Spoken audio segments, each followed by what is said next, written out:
Mga paps, meron tayong customer ngayon. Toyota Hilux po to. Ayan. Hindi 4D po yung makina niya, 2KD. Ang issue po niya ay ayaw mag-charge ng kanyang charging system. Ayan po yun pag nakapatay. At pag pinaandar ko po yan,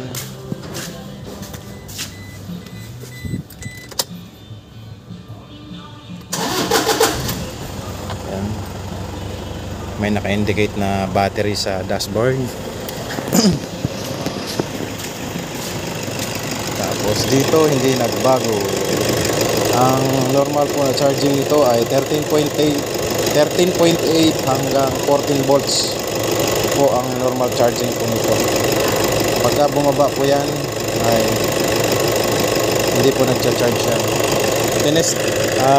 Nag-test na rin po ako kung saan nagmumula yung problema. Tinanggal ko na po itong positive terminal.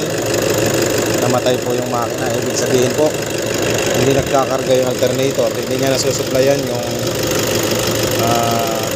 kailangan ng makina. Ayun po yung alternator niya, nasa baba.